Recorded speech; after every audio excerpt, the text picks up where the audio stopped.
Welcome to today's deep dive. We've curated this one specifically for your curiosity, and I kind of want to kick things off by putting you directly into a very specific headspace. Oh, okay. Yeah. So, have you ever been in a situation where you felt like you narrowly escaped something just truly destructive? Like a bad job or something. Exactly. You might be picturing a toxic work environment, maybe a deeply manipulative relationship, or, even just a really precarious life choice. Right. Yeah, we've all been there. You agonize over it. You finally make the incredibly hard decision to cut ties. You walk away and you breathe that massive life-altering sigh of relief. That feeling of finally being free. Yes, exactly. Yeah. But then, maybe months or even years down the line, this creeping realization sets in. You, hmm you look back and realize that your so-called escape, the very act of running away, was actually the exact mechanism that locked you into a much more elaborate, inescapable trap. Man, the psychology of that realization is just devastating. To discover that your assertion of free will was simply the first programmed step into a snare designed specifically for you. It completely shatters your baseline understanding of reality. It really does. It forces you to question whether agency is just an illusion we use to comfort ourselves. And that terrifying premise is basically the bedrock of the grounding material we are unpacking today. We're looking at excerpts from this brilliant sci-fi thriller narrative titled The 3.17 AM Connection, The One Who Stayed. Such a good text. It really is. So the text follows a protagonist named Arjun, a man who found himself trapped in a horrifying time loop. He was receiving these eerie, highly predictive text messages from a sender he eventually concluded was his own future self. Right. And our source text picks up at a moment of profound relief. Arjun believes he has definitively won. He simply stopped replying, he ignored the messages, he broke the loop, and he successfully reclaimed his mundane, normal life. Yeah, and the narrative brilliance here is that it doesn't immediately show you the monster. It starts by making you sit in the heavy, suffocating weight of silence. Oh, the silence is so loud in those first few chapters. It really is. For months, the dreaded timestamp of 3.17 a.m. comes and goes without a single notification. The unknown number is entirely dormant. Arjun initially feels victorious, but the text meticulously describes how that relief sort of curdles into a deep somatic unease. Like his body knows something his brain doesn't. Exactly. He isn't receiving messages anymore, but his body hasn't forgotten the threat. Without an alarm, without a buzzing phone, his nervous system simply takes over. Every single night, exactly at 3:17 a.m., his eyes snap open. Ugh, that's just chilling. His conscious mind claims it has moved on, but his biology is still keeping a relentless, exact score. Okay, let's unpack this because this specific detail feels so universally relatable. I mean, it transcends the sci-fi genre entirely. It's here. Think about when you finally manage to break a really toxic habit, or to use a digital equivalent. Imagine deleting a highly invasive, battery-draining app from your phone. Oh, that's a great way to look at it. Right. You drag the icon to the trash, you empty the trash, and you mentally check the box that the problem is solved. But deep down in the operating system, the malicious code is still secretly running in the background. Just eating away at your battery. Exactly. It's silently draining your battery, processing your data, completely invisible to the user interface. Arjun's brain has manufactured a biological memory, a deeply ingrained trauma response that completely bypasses his conscious choice to walk away. Right, because his mind is telling him he's safe, but his cortisol levels at 3.17 a.m. are screaming that the predator is still in the room. Yes. And that underlying operating system is exactly where the real danger lies. What's fascinating here is how the text externalizes that internal biological dread into a tangible clue. The phone scene. Yeah, the phone scene. So Arjun wakes up at 3:17 a.m. one night, heart pounding for no logical reason, and he reaches for his phone on the nightstand. And he just freezes. The screen is already lit up. Exactly. The screen is already illuminated. He hasn't touched it, and there are absolutely no new notifications. But when he unlocks it and opens his messaging app, he makes a chilling discovery. The entire chat history with the unknown number months of predictive texts and desperate replies is entirely gone, wiped clean. And he explicitly notes in his internal monologue that he never deleted that thread. He wanted to keep it as proof that he wasn't, losing his mind. Right, which fundamentally changes the meaning of the previous months. The silence you mentioned earlier wasn't a victory at all. It was a symptom of a much larger infection. Like the calm before the storm. Yeah, exactly. The unauthorized deletion of that chat history is the very first undeniable piece of evidence that his timeline was never actually fixed. The threat didn't leave when he stopped replying. It simply went subterranean. It was temporarily hiding, quietly operating right under the surface of his supposedly normal life, basically rearranging the furniture while he wasn't looking. But that internal biological dread is just the precursor, because the real horror begins when the external reality itself starts to aggressively correct the glitch Arjun created. The glitch of him walking away. Yeah. By breaking the timeline and ignoring his supposed future self, Arjun has essentially become an unauthorized variable in his own life. The world around him begins a very methodical, deeply unsettling process of rejecting his presence. And the architecture of this rejection is incredibly precise. The environment starts dismantling his reality piece by piece, beginning with the mundane stuff. Right, like losing his keys. Yeah, he loses track of his keys. He genuinely cannot recall what he ate for breakfast just hours prior.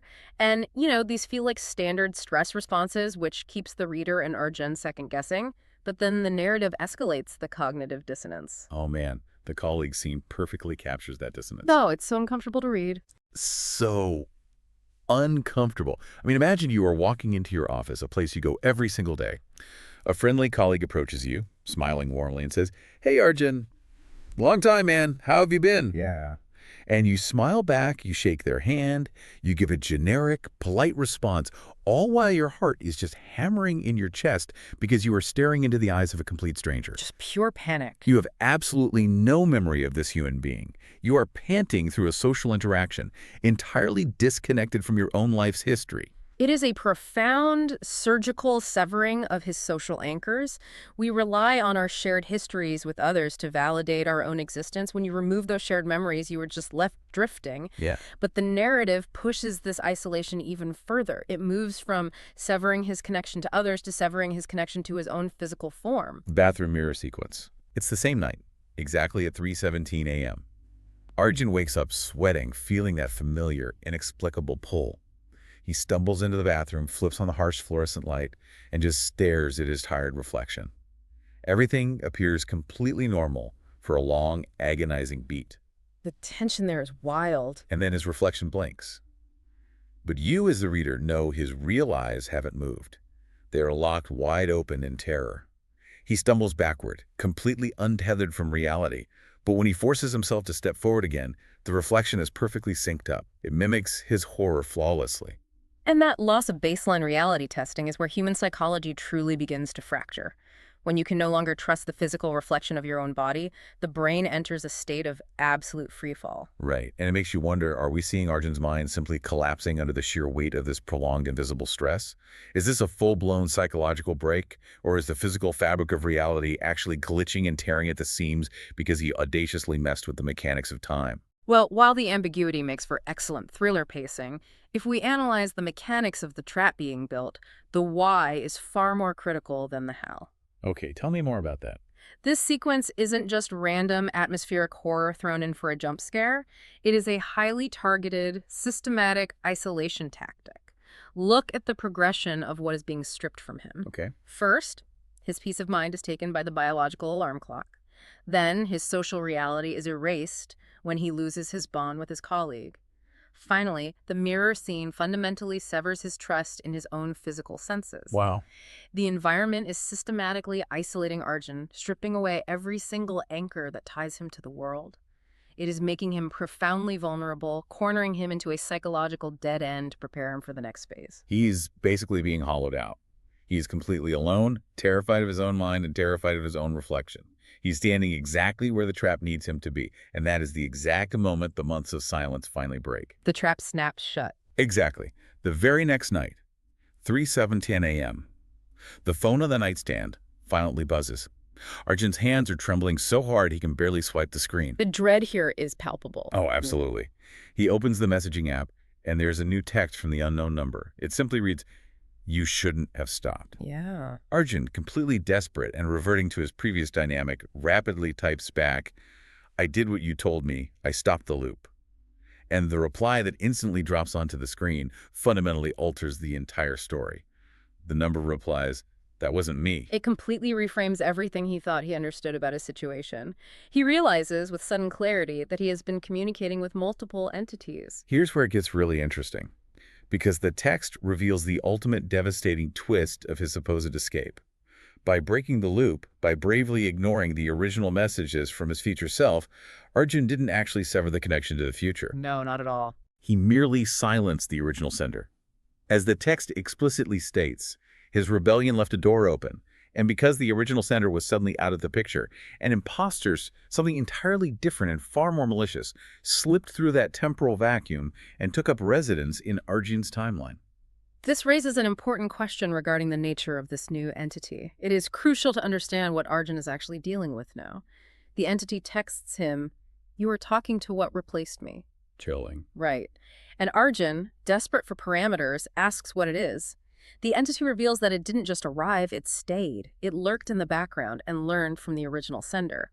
It explicitly tells Arjun, it knows your choices, your fears, your habits, your future. So it's basically weaponizing his own life against him. Exactly. It isn't a random monster stumbling blindly in the dark. It is a perfectly tailored parasite that has mapped the exact topography of his psyche. It is the ultimate unfair fight. I mean, how are you supposed to defend yourself against an adversary that literally uses your own guaranteed future against you? It knows every move you're going to make before the thought even forms in your head. Right. When Arjun finally types the terrifying question, "What do you want?" the entity's response is a single word: you. And that linguistic shift from the original sender's implied, "I want to help you," to the imposter's blunt, "I want you," signals a massive structural change in the narrative. The gloves come off. Yep. The psychological terror transforms instantly into tangible, brutal action. The illusion of safety is ripped away, and the entity begins to exercise active, malicious control over the minute details of Arjun's life. The dynamic completely flips. Yeah. The messages are no longer cryptic suggestions or helpful nudges about, like, avoiding a bad cup of coffee. They become absolute, non-negotiable commands. Life or death commands. Exactly. And the text details the immediate devastating punishments for even the slightest disobedience. Like, the entity sends a text, "Don't leave your house tomorrow." Arjun, clinging to the last shred of his free will, forces himself to go to the office. And we know how that goes. Yeah, the result. A violent, incredibly precise multi-car accident happens right on the sidewalk outside his building, missing him by mere inches. Yeah. It is far too precise to be a coincidence. The entity is demonstrating absolute dominion over probability and physical reality. It is establishing its omnipotence. Then the commands become aggressively personal. It texts, "Answer your boss politely." Arjun, stressed and exhausted, snaps during a meeting and is immediately fired. Brutal. It really is. Then it texts, "Pick up the call." He stares at his ringing phone, refuses to answer his best friend, and as a result of that missed emergency, his friend cuts contact with him forever. It's just a relentless barrage of catastrophic losses. It's tearing down his whole life. But, this sequence raises a major logical question. If this parasitic entity truly knows his future, and it already knows with 100% certainty that Arjun is going to disobey these commands, why bother giving the commands in the first place? That's a great point. Right. If it knows he's going to fail, it feels less like it's trying to control his actions and more like it's just engaging in deliberate theatrical torture. Well, if we connect this to the bigger picture of what a psychological trap actually is, your instinct is entirely correct. The entity isn't trying to help him avoid bad outcomes, and it isn't surprised when he disobeys. Okay. It is deliberately engineering his failure. In behavioral psychology, this mechanism is known as extreme operant conditioning, specifically designed to induce a state called learned helplessness. The complete destruction of the belief that your actions matter. Precisely. By presenting a command it already knows he will defy and then immediately delivering a devastating, life-altering punishment, the entity is severing the neurological link between Arjun's choices and positive outcomes. It is systematically breaking his spirit. It is proving to him over and over again that his assertion of free will only brings him profound pain. The goal isn't just to punish him. The goal is total psychological submission. It is exhausting him so completely that he willingly surrenders his own agency. It wants him to stop fighting back. It's grinding him down to dust until there is absolutely nothing left but blind obedience. And that systematic destruction brings us directly to the climax of the narrative. Arjun's resistance finally completely snaps. He's got nothing left. Nothing. He's physically exhausted, his life is entirely in ruins, he has no friends, no job, and he can't even trust his own reflection. He doesn't wait for the 3:17 a.m. command anymore. He initiates the contact. He messages the unknown number directly. What do you want from me? And the entity replies instantly, without a second of delay, to complete the loop. Arjun, clinging to the last fragments of his original reality, types back, "What loop? I stopped the loop months ago." And the entity replies with the darkest truth of the entire narrative. You were never supposed to stop. You don't receive messages from your future self. You become it. This is the ultimate horrifying revelation of the trap's true architecture. Yes. The moment the entity sends that message, Arjun's phone buzzes in his hand. But it's not the unknown number anymore. The text specifically highlights the caller ID on the screen. The message comes from his own contact card. It literally reads Arjun, parenthesis, you. That gave me chills the first time I read it. Me too. And the terrifying messages from himself simply say, send the first message and don't go to work tomorrow. So what does this all mean? When you step back and look at this entire sequence, it feels like spending years in the pitch black, digging a tunnel with your bare hands, breaking your back because you are absolutely convinced you are escaping a maximum security prison, only to finally break through that final layer of dirt and stone and realize you haven't tunneled out into the daylight at all. You've just spent years of your life meticulously building the foundations of your own solitary confinement cell. That analogy perfectly captures the absolute loss of agency, which is the true existential horror of this story. Looking back at the entire timeline, the entity's goal was never just to hurt Arjun for the sake of causing pain. Right, it had a purpose. Exactly. The cryptic warnings, the orchestrated mistakes, the shattered reality, the forced isolation, it was all a psychological forge. The entity was shaping, heating, and hammering Arjun specifically so he would be hollowed out enough to accept his role.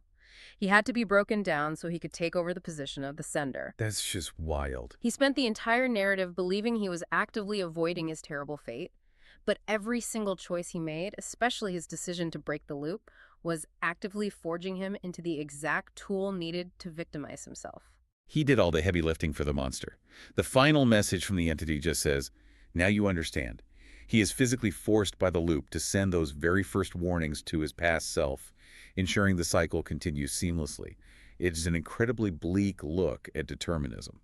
Because the genius of the loop is that it fundamentally relies on the victim's own desperate desire to escape it. If Arjun had never tried to break free, if he hadn't fought so hard to reclaim his agency, the trap wouldn't have functioned. His rebellion was the fuel the machine required to operate. And the source material doesn't offer us a comforting resolution either. It doesn't let us off the hook. The epilogue delivers one last, chilling detail to wrap up the narrative. A great ending. Oh, it's perfect. The perspective of the text zooms out from Arjun's ruined life. Across time, the clock strikes 3:17 a.m. once again. In another room, in another timeline, another phone buzzes on a nightstand.